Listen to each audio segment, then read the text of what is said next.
Rabotai, we are in a book of Samuel, volume 2. Okay, we are in chapter 3.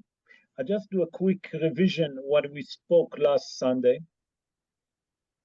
At the beginning of the chapter 3, the prophet tells us that David HaMelech moved to Hebron, and after he became a king, he married few wives, and he have the prophet tell us the name of the son that he had in Hebron. And then the prophet changed completely a subject, and he tell us about the story that happened between Avner, the chief of staff of Ishbosheth, the son of King Samuel, okay, that all for 7 years, Avner tried to appoint him to become a king. He actually succeed with that, but then something suddenly happened. Ishbosheth accused Avner for marrying one of the concubine of his father. And when Avner heard that, he was so cross, he got so cross, and he said to him, how can you blame me for such a thing that I didn't done? And that's caused a split, basically, between Avner and Ishbosheth. And the split happened so quickly that Avner decided that's it. He's not going to support Ishbosheth anymore for two reasons. Number one, he make a decision, a hasty decision, and that's not like a king. A quality of a king, okay, a character trait of a king is to investigate before you say anything. And here Avner said to Ishbosheth, you know, by that you accuse me of taking one of your father's concubine, and there is no alibi to it, and a matter of fact, it's just absolutely nonsense. I have nothing to do with you. Just show me that you're not supposed to be the king. The second time, when Avner saw Ishbosheth, that he was frightened, and a king not supposed to be afraid. That's what made Avner now sure that Ishbosheth cannot be a king on a Jewish people, and he left, and he sent messenger to David to tell him that he's coming, and etc. And they're gone, and they meet with David, and David said to him, listen, if you want me, okay, first of all, show me your loyalty, because until now you was against me. I want you to bring me Michal back. My wife Michal, I want her back. And that's your job. Okay, and we spoke about it, that they brought Michal back to David, and etc. We got to verse 17. We're going to read now verse 17, 18, and 19. 3 verses, and then we, Be'ezrat Hashem, will explain. Okay? ודיבר אבנר עם זקני ישראל לאמור, גם תמול, גם שלשום, הייתם מבקשים את דוד למלך עליכם, ועתה עשו, כי אדוני אמר אל דוד לאמור, ביד דוד עבדי הושיע את עמי ישראל מיד פלישתים, מיד כל האויבים, וידבר גם אבנר באוזני בנימין, וילך גם אבנר לדבר באוזני דוד בחברון, את כל אשר טוב בעיני ישראל ובעיני כל בית בנימין. Avner's message had been sent to all the elders of Israel, saying, from yesterday and before yesterday, you wanted David as king over you. So now do it. For Hashem has said of David, by the hand of my servant David, I shall save my people Israel from the hand of the Philistines and from the hand of all their enemies. Avner also spoke in the ears of Benjamin. Then Avner set out to speak in the ears of David in Hebron. And it was all good in the eyes of Israel. in the eyes of the entire house of Benjamin. Avner came to David in Hebron, with him 20 men. And David made a feast for Avner and the men who were with him. Thank you, Bar Korah. Rabotai, what's happening in those verses? Verse 17, verse 18, and verse 19, the prophet tell us something very interesting. The prophet described that Avner ben Ner now decide that he gonna promote David HaMelech to a king, because David HaMelech really is the one that deserves to be the king of Israel. So what does he do? He go first to the elderly, and he said to him, "You wanted David for many years to save us from the Plishtim, and you wanted him to be a king. Now that he married Michal, the daughter of Shaul, is part of the royal family. Okay? He become part of the royal family. Therefore, please appoint him as a king. Let's anoint him as a king all over Israel." Okay? Because HaKadosh Baruch Hu also anointed him. That means that here Avner convincing the elderly of Israel. Okay, what it means the elderly? That's the Sanhedrin. He start with the Sanhedrin. Then he gone and convince Binyamin. Who's Binyamin? It's the tribe of Binyamin. That from the tribe of Binyamin, who was the king? King Saul and Ishbosheth. He convincing them to appoint David as a king over them. Not only that, after that he gone to all the 10 tribes, because Yehuda already accepted David as a king. Left 11 tribes. He spoke with Shevet Binyamin, that's 2. Now left another 10. And Avner gone from tribe to tribe, okay, from place to place, to convince the Jewish people to appoint David as a king on them. Okay?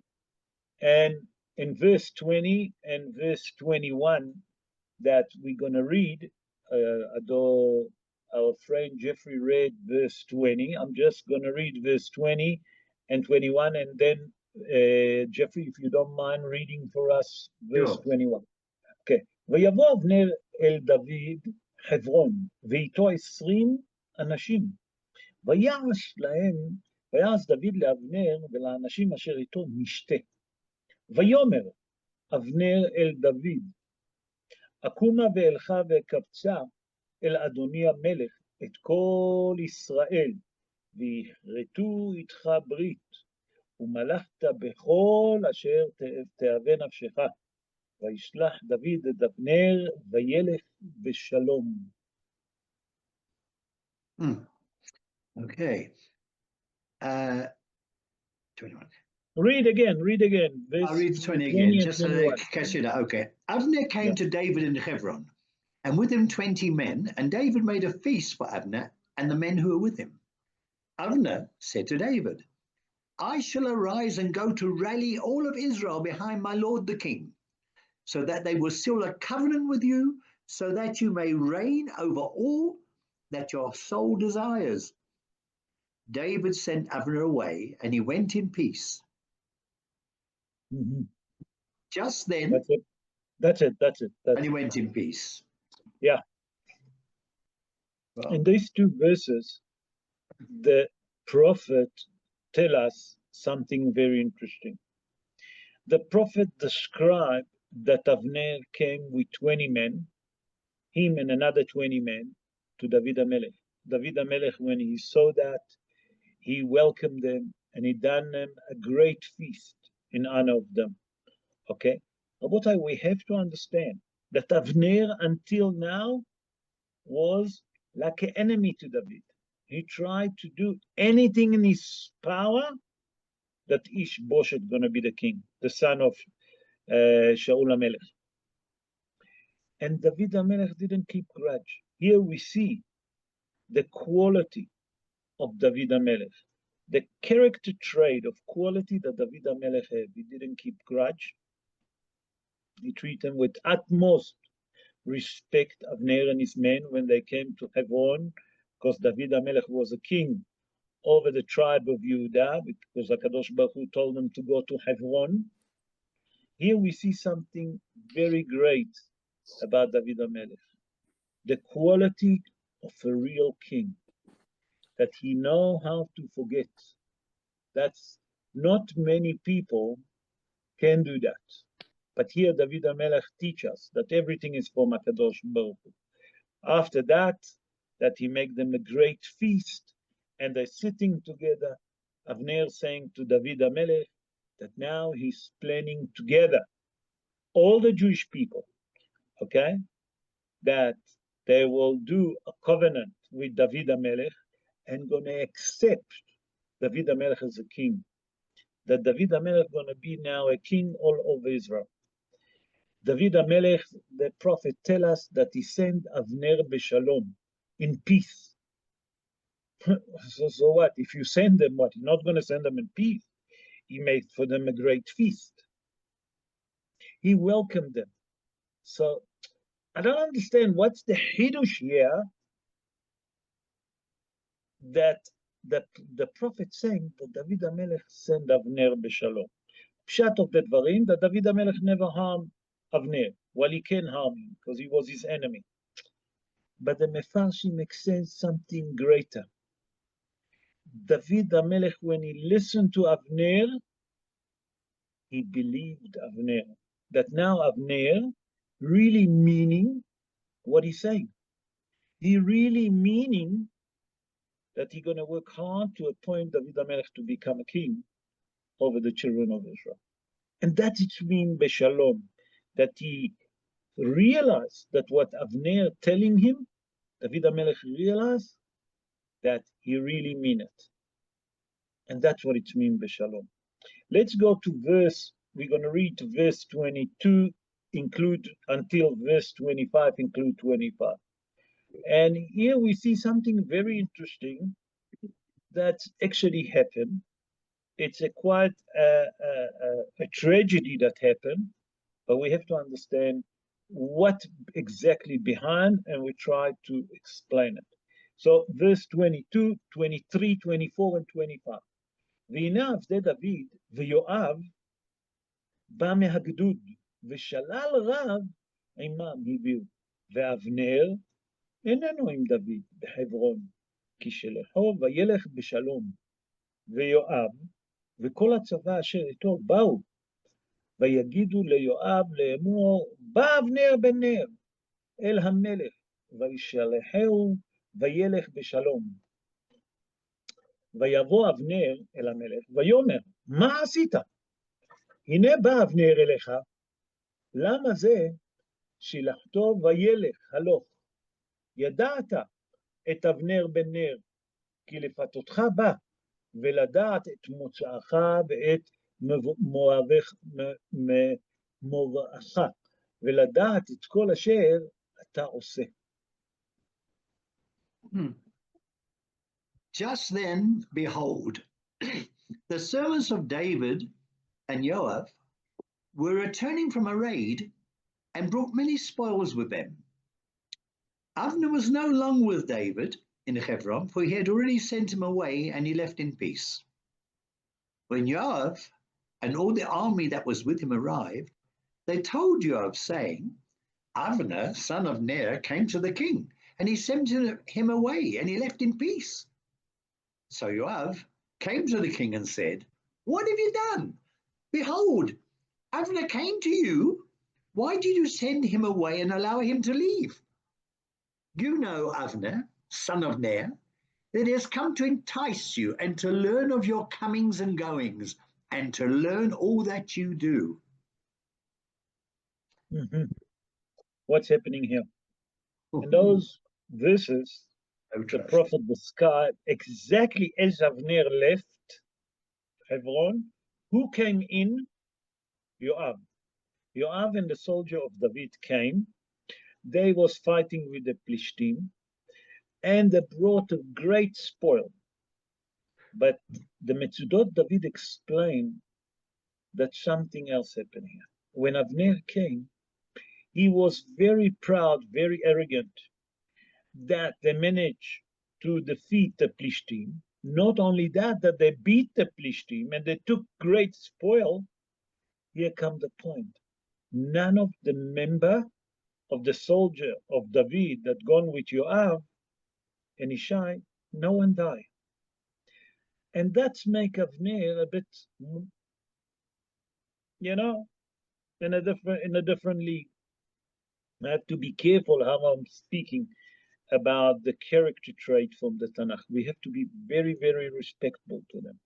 But here Avner was very proud of himself that no one died from his men, and he brought a great spoil.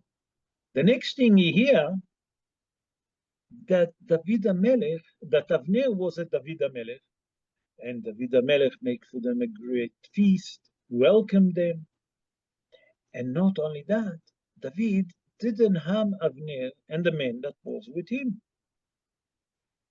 When Avner heard that, he got upset.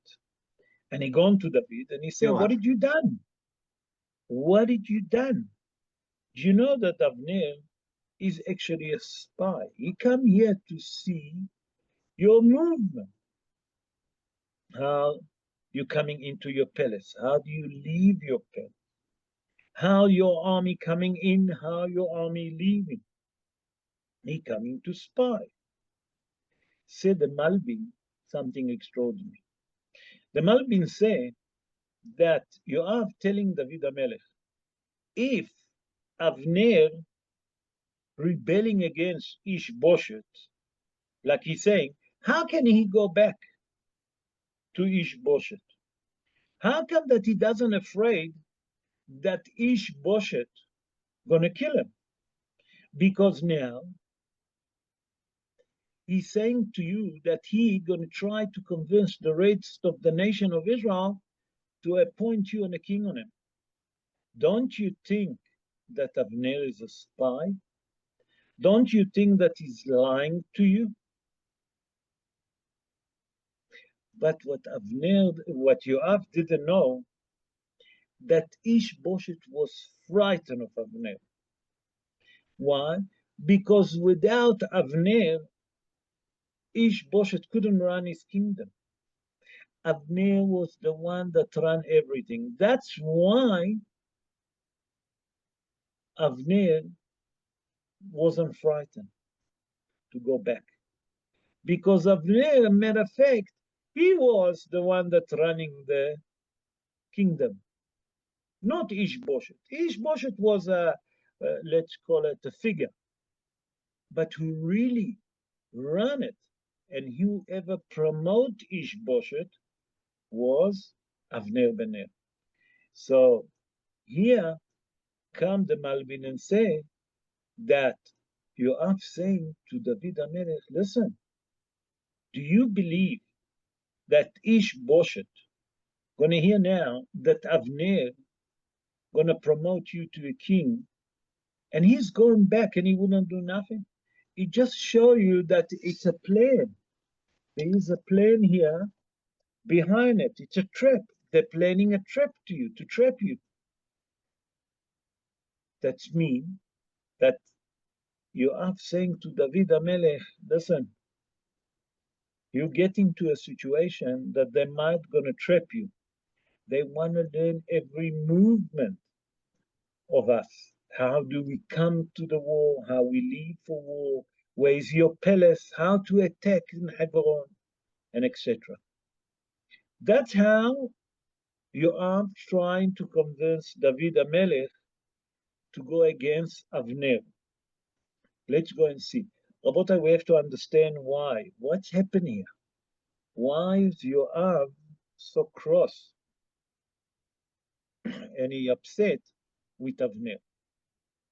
I have to remind you all that you remember the story that happened with the men of Avner and the men of Yoav, that they start fighting in a joke, and like a domino, it started to become a war. And then Asael, the brother of Yoav, chased after Avner, and Avner killed him. So inevitably, Avner here keeping a grudge against Yoav, keeping a grudge against Avner for killing his brother Asahel. Let's look at verse 26 and 27, and look what it says. ויצאו יואב מעם ויצא יואב מעם דוד, וישלח מלאכים אחרי אבנר, וישיבו אותו מבור הסירה, ודוד לא ידע. וישב אבנר חברון, ויתהו יואב אל תוך שער העיר לדבר איתו, ושלט, ויכהו שם החומש, וימות בדם עשאל אחיו. Yoav then left David's presence and sent messengers after Avner. They brought him back from Bora Sira, but David did not know. When Avner returned to Hebron, Yoav led him aside to the middle of the gateway, as if to talk to him casually. He struck him there in the 5th rib, and he died as revenge for the blood of his brother Asahel. Rabotai, is the third time that it's mentioned here that the Torah is speaking about the 5th rib. Very interesting. Okay, the 5th rib, we explain it's between the gallbladder and the kidneys. Some people say it's in the heart, all different ideas. But what's happening in those verses? The prophet described to us that Yoav, after he spoke to David, he left the palace with quite anxious move, let's call it, or bitter move. And with that mood, when he left, he decided that he's going to take revenge against Avner. So what has he done? He sent his men to call Avner back, to come back. And the prophet tell us something very interesting. Where did the men of Avner and the men of Yoav get hold of Avner? It tells us bebor asira. What does it mean, the bor asira? Pshat of the dvarim. Bor asira, it means it was a well that's surrounded by weeds or by thorns. That's the right word. Sira is a thorn. Is a name of a tree that have thorns. Rashi HaKadosh explained it's not for nothing. Everything there is a reason. The men of Yoav got hold of Avner where be'er asira. Why dafka there? Say Rashi HaKadosh something extraordinary. Avner convinces Shaul HaMelech, and he said to him, you remember David HaMelech cut the corner of the garment, the corner of the cloth of Shaul, and he said to him, look, I could easily kill you, but I didn't want to kill a king. To prove it, here's the corner of your cloth or cloak, whatever you call it in English. Sorry, tunic. Okay. And I didn't want to kill you. Shaul believed David, but then came Avner and said to him, do you really believe David didn't want to kill you? If David had a chance to kill you, he would kill you. What's happened to you, you obviously, when you chase David HaMelech, your tunic got caught on that thorn bush, and that's what caused the corner. Say Rashi HaKadosh, measure for measure. You spoke Lashon Hara about David, Avner. About what? About the thorns, the sirah, the thorn bush. What's happened to you now? They're going to get hold of you. The men of Yoav going to get hold of you where there. And now we're going to see that you cause a friction between David and King Saul. Now it's going to cause friction between you and Yoav.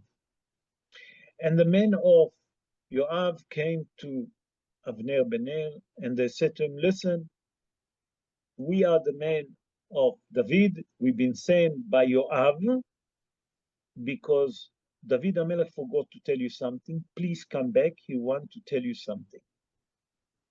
Avner believed, turned back with his men, and is going back to Hebron. By the gate of Hebron, okay, by the entrance, by the main gate, that used to be a place that they used to sit and discuss things, they used to talk things on a corner. When Yoav saw that Avner coming with his men, he told his men to wait. He said to him, listen, it's between you and me. I don't think that they should hear the conversation because David HaMelech wanted to ask something. And as he turned to the corner that no one can see, his brother Avishai was there. He didn't do nothing, but he was with the plan. He planned it with Yoav that if going to be any attack from the men of Avner Bener, he can defend them. So while they was talking, Avner with his sword strike, Yoav with his sword strike Avner. Where? On a fitrib, and he died. Shot of the dvarim. But it's not so simple.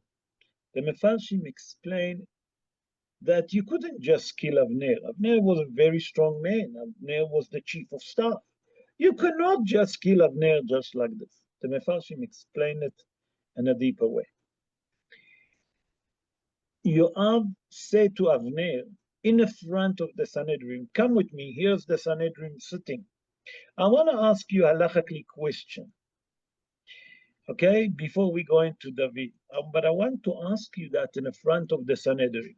So what's happened? Avner got confidence, he lost his, he didn't was alert. Guard He didn't dropped was his in bow. the guardians that he had, he let it loose. And he said to him, I want to ask you a halachically question. Avner said, yes. He said, you are the chief of staff. He said, yes. Let's see if you also Talmid Chacham. People say that you're a chief of staff. We understand. But are you a chief of staff? Are you a Talmid Chacham? Are you a scholar person? So the debate started. Yoav said to Avner, tell me, a gidemet. A gidemet is a woman that doesn't have arm. Okay? If her husband died and she didn't have kids, and the brother-in-law doesn't want to marry her, she have to do halitza, to take the shoes off. He say yes. He say, can she have halitza? No. He say yes, definitely. He said, but she doesn't have hand. How's she going to open the laces? He said, that's not a problem. He said, say yeah. He said, so what she do? He said that she can open the laces with her teeth, with the mouth. He said, show it to me. Yoav saying to Avner, show me how she going to do it. And Avner bowed down, bend down, not bow down, bend down to show him how to do it. Look how honest Avner was. Okay? And then Yoav strike Avner. Avner had the sword in his stomach, in his heart, or on the fifth ribs. And he realized that he'd been stabbed. He stood up. The Mefarshim say he held Yoav and he wanted to tear him, just to tear him to two pieces. And the Sanhedrin starts saying to Avner, listen, you're going to die anyway. You're dying. Any second you're going to die. If you're going to kill Yoav, who's going to fight for us the war against our enemies?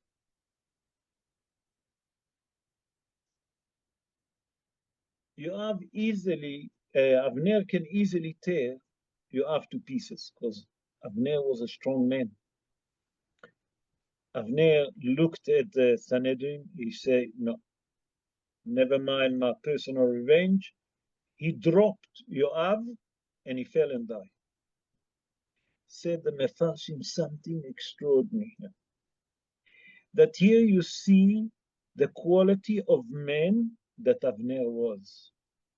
Avner can say to the Sanhedrin, forget about it, he just stabbed me. And there is halacha, Abba leorgecha ashkem leorgo, he stabbed me. I can easily kill him. Midin rodef.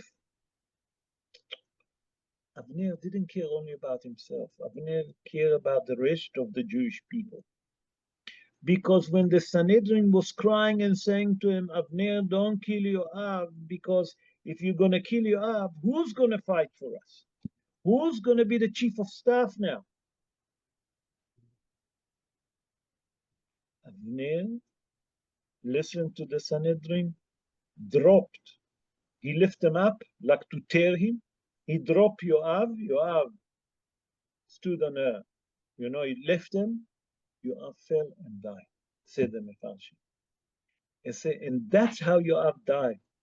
Not that Yoav just came and stabbed him. He couldn't because Yoav was a great soldier, great fighter.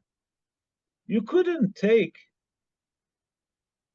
Yoav just like this. You have to do tricks. You have to take Avner, you have to do tricks, and Yoav done the tricks. And Hazal said to Avner, you may be going to die in this world, but in the world to come, you have a great place. And that's what said, that's how Yoav managed to kill Avner. Although, I have to mention here, because we see in the next few verses, that Nahon, that Avishai, the brother of Yoav, was not involved with the stabbing, wasn't involved with nothing, but he cooperated with his brother Yoav, and we see what's happened to him because of that. In verse 28, look what the prophet telling us now.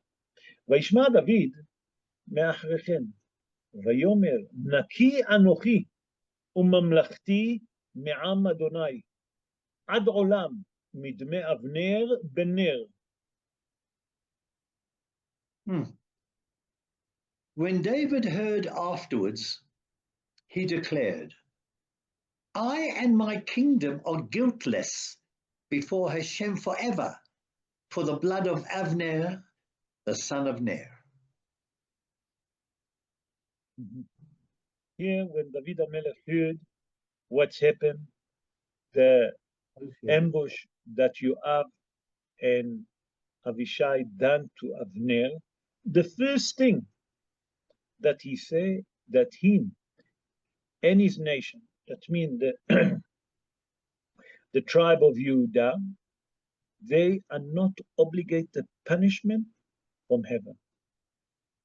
That means that you have to understand we have nothing to do, not me, and none of the tribe of Judah, none of my soldiers have nothing to do with the death of Avner ben Ner.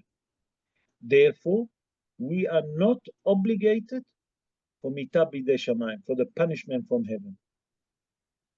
David HaMelech wanted to make sure that everyone will know that he have nothing to do with the death of Avner. In verse 29, look what's happened here.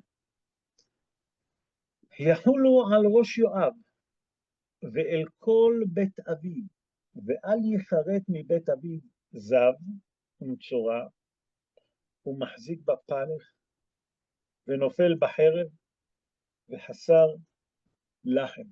אוי. Wow. Okay. Verse The guilt. 29. Yes, that's right. David was talking. He said, the guilt shall rest upon the head of Joab and upon all his family's house. And may there never cease from Joab's house contaminated men, lepers, those who lean on crutches, who fall by the sword, and who lack food. In this The verse, the prophet described that David al-Melech really got cross and angry. He got so cross and angry and on Yoav for killing Avner ben Ner, and now he cursing Yoav and his descendants. He cursed them with 5 curses. The first curse, like we all know, that no one from his descendants someone from his descendants must be sick. The second one is Zav, like Jeffrey read for us. How do you call Zav, the second one? Sorry. The first one was Lepers. sickness. Lepers. Lepers. Lepers. Okay. Yeah. People that Okay. The third had one that from his descendants people will have a sickness of Saras. The third curse that he cursed the the descendants of Joab, that they have to hold a stick, and they'll have to listen to that. They're going to have a pain in the legs that they could not walk, and if they need to walk, they'll have to have a stick. The fourth curse that he cursed them, that always from his descendants people will die on a sword. The third curse that he cursed them, that poverty always will be in the house of Joab. Until here, that's the pshat of the dvarim. The Targum say that the family of Joab been punished after he killed Avner. But the Radak say that all of those curses that David HaMelech cursed Joab, a matter of fact, happened to his descendants. He said that the son Rehavam, his grandson, Alenu become a Zav, okay? Uzziah become have a tzaraat. Asa have the sickness in his legs that he needed to go with a stick. From his descendants, Yeshayahu died on a sword. Yehoiachin died from starvation. He was dying from poverty. He said to teach you, here said the Mefarshim something extraordinary. When a person curses others, you have to understand that inevitably it will turn on him. You curse other people, those curses will come back to you. Say the Radak, that's what happened with David HaMelech. At the beginning, the house of Avner, but later on, David HaMelech, all of his descendants suffered from it. To teach us how much we have to be careful not to curse others. Let's go to verse 30. ויואב ואבישי אחיו הרגו לאבנר על אשר המית את עשאל אחיהם בגבעון במלחמה. Yoav and his brother Abishai had killed Avner because he had killed their brother Asahel in Gibeon in a battle.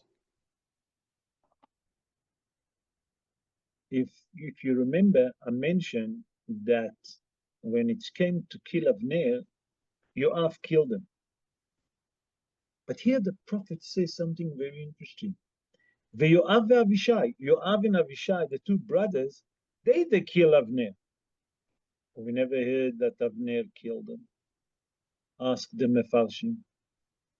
So how come that you say that Yoav and Avishai killed Avner to take the revenge of their brother Asael. That's the Shaila of the Mefarshim.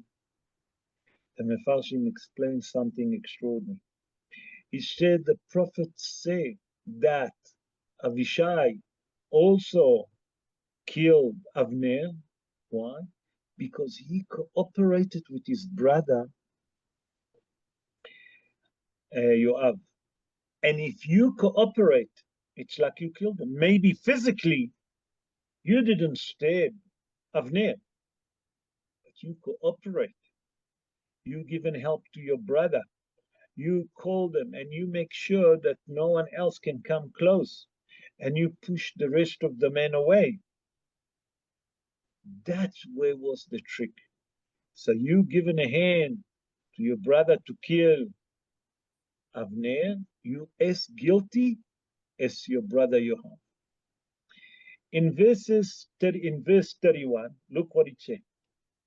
ויאמר דוד אל יואב ואל כל העם אשר איתו, קרעו בגדיכם וחיגרו שקים וסיבדו לפני אבנר, והמלך דוד הולך אחרי המיטה. David said to Joab and to all the people who were with him, tear your clothes and put on sackcloth and lament over Abner. King David himself walked behind the bier, the coffin. Behind the bed, yeah, behind the bed of Abner. The bier, they call the bier in English. Yeah. What's happening here? David HaMelech, now in this verse, the prophet saying that David HaMelech command Avner. Okay? Not only on the people, also Avner, to do three things. The first one, to do kriya. From here we learn kriya. Command Yoav. What people have to do. Sorry? Yoav. To command Yoav, yeah. Sorry, command Yoav to do kriya on Avner. Thank you. To wear sack on the body. Number 3, now to lament to Avner. But the prophet continued and said that David walked after the coffin or after the bed. Because in Israel, they don't bury in coffin, they bury them like on crushes and then they put them. Said the Mefarshim, why did the prophet telling us that David walk after the bed, after the coffin? He said something very interesting. Not only that David walked, the rest of the people have to walk. David HaMelech forced them. But it says something very important. Because a king never walk after a coffin. It's not in honor of the king to do that. But here David HaMelech wanted to show the people that Avner was a great man, a great righteous man. And not only that he was a great righteous man, he was Talmid Chacham. He was a scholar person, like we explained. That's how you are tricky. David HaMelech wanted to show respect to such a great man. Although that usually a king doesn't do this kind of act, doesn't walk after the bed or after the widow, whatever you want to call it, the coffin. David HaMelech done it. Why? To show everyone that Avner was a great man. Avner was a scholar person. Avner was a righteous man. And that's what David HaMelech done. Let's go to verse 32, 33, and 34. We're going to read 3 verses. And look here what it says. ויקברו את אבנר בחברון, וישא המלך את קולו, ויפק אל קבר אבנר, ויפקו כל העם. ויקונן המלך אל אבנר, ויאמר, הכמות נבל ימות אבנר? ידך לא אסורות, ורגליך לא לנחושתים הוקשו, כנפול לפני בני עוולה נפלת, ויוסיפו כל העם לבכות עליו.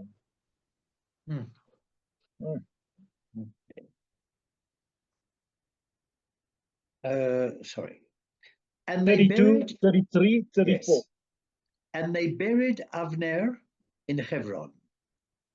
The king raised his voice and wept at Avner's grave, and all the people wept. The king lamented a dirge for Avner and said, should Avner have died the death of a knave? Your hands were not bound and your feet were not placed in chains as one who falls before villains. Have you fallen? And all the people wept even more over him. What's happening here? The prophet tells us something very interesting. The prophet tells us that David HaMelech buried Avner in Hebron. They buried Avner in Hebron. And David started crying and lamenting for Avner.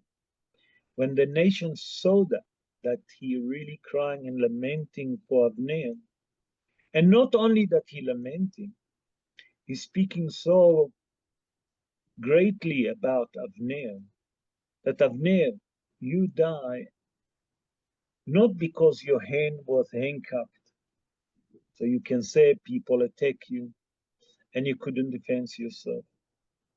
You've been attacked and people can't say that you couldn't run. Why? Because David HaMelech saying here that if a person find guilty in the Beit Din, what they used to do, they used to put the handcuffs to his hand, and they used to put a chain that made from copper to his leg, so he couldn't run and he couldn't do anything with his hand. Say David HaMelech, your hand wasn't handcuffed. You didn't have chains on your legs. You can easily run away. You can easily fight back. Okay? But your greatness was that you didn't, okay? It does show that you didn't been deserved the punishment by the Beit Din. That means the Beit Din didn't paskin for you to die. It was a tricks that you have done. That means you have, he called them Bnei Avla. That means that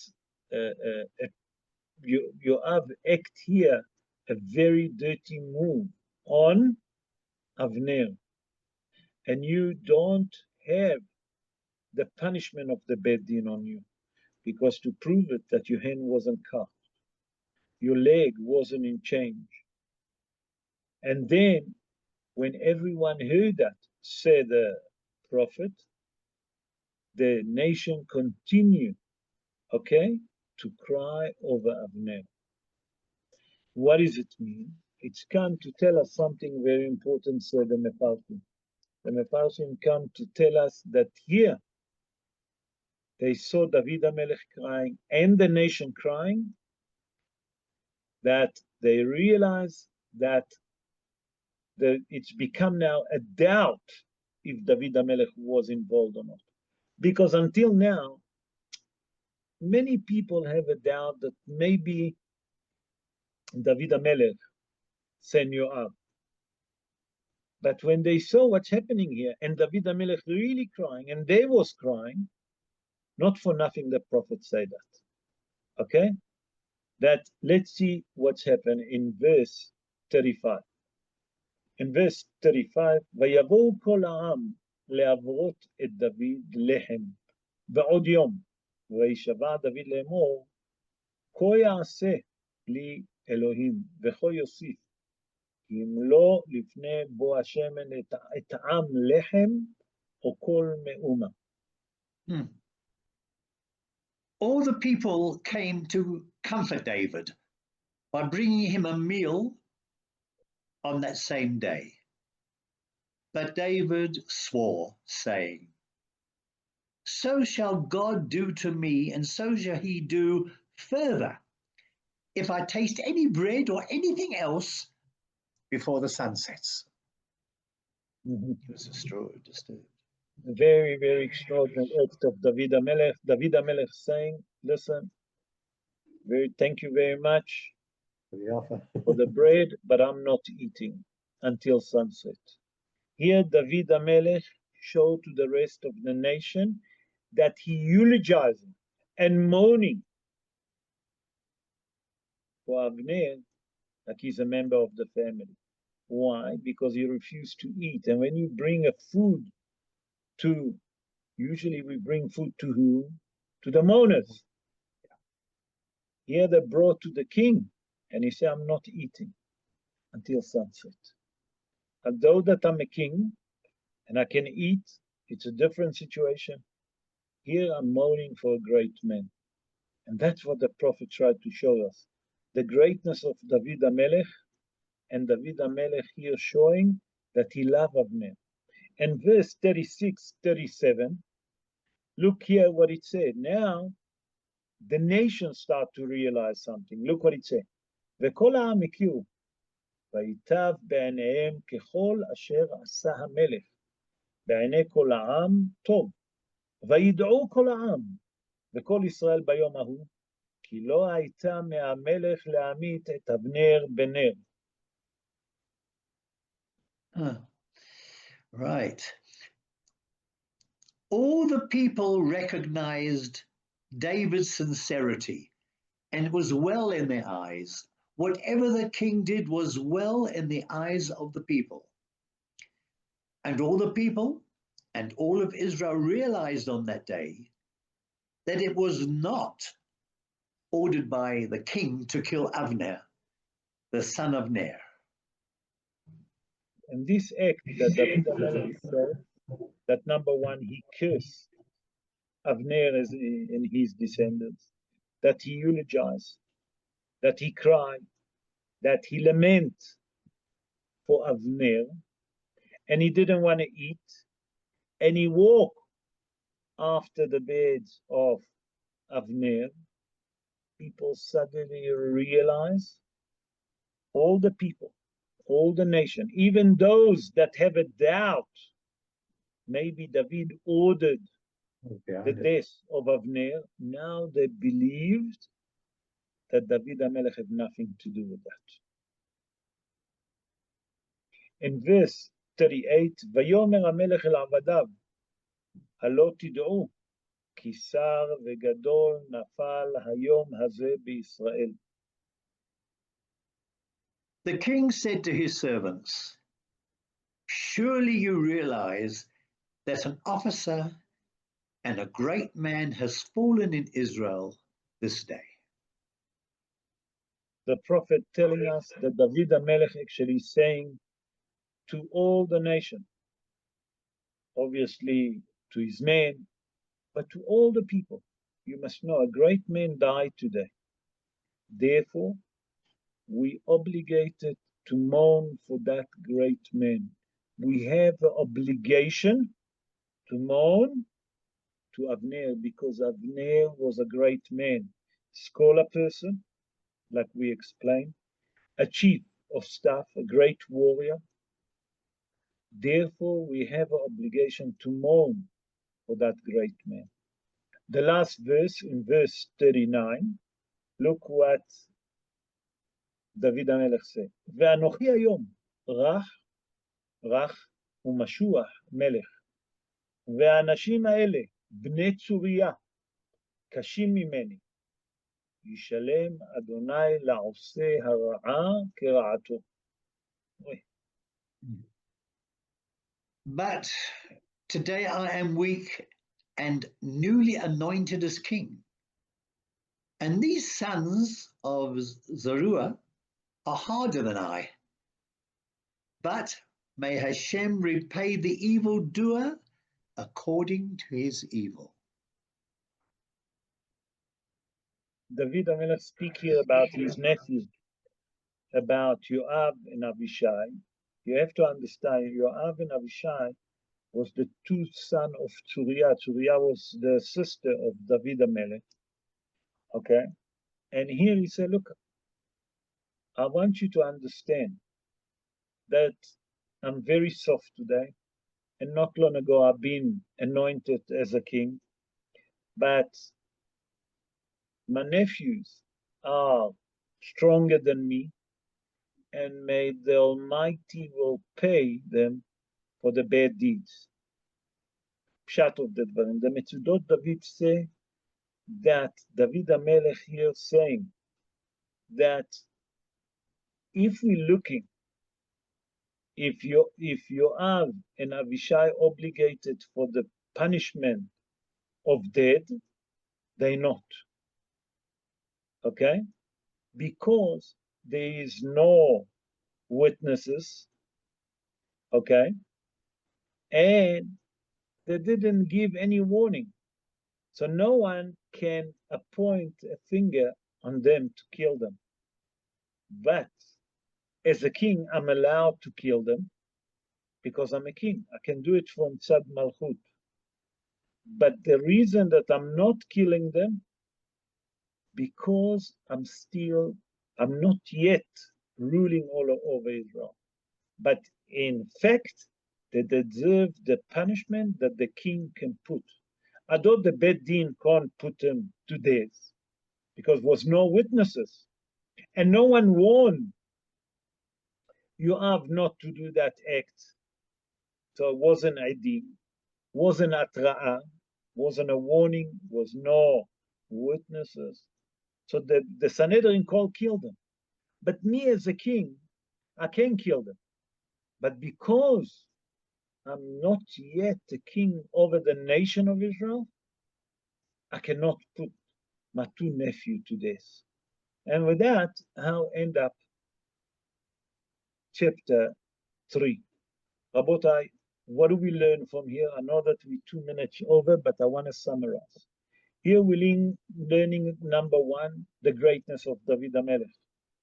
The quality and the character of David HaMelech. That Ado Avner hate David HaMelech.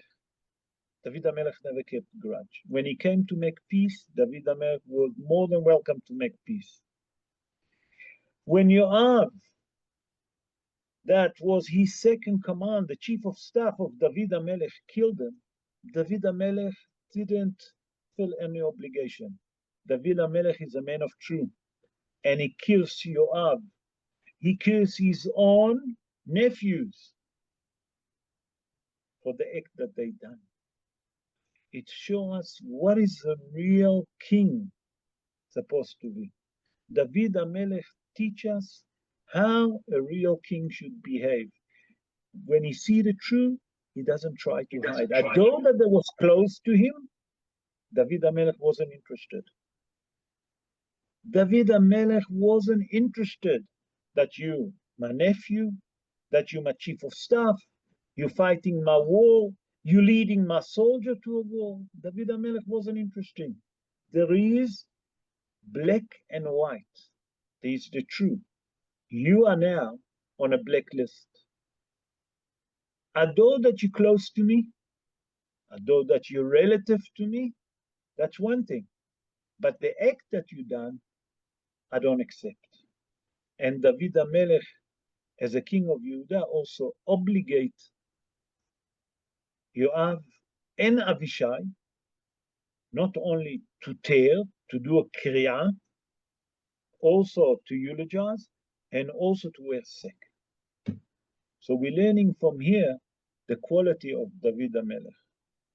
Rabotai, Be'ezrat Hashem, that HaKadosh Baruch Hu send us a king like David HaMelech that can define between true and false, between reality and not reality. David HaMelech lived in reality all the time. He saw in the front of his eyes only the Almighty. And he didn't make any favoritism. Never mind that there was nephew. Never mind that he was the chief of staff. David HaMelech saw the Almighty in front of him 24/7. And that's the message that we're learning from this verse.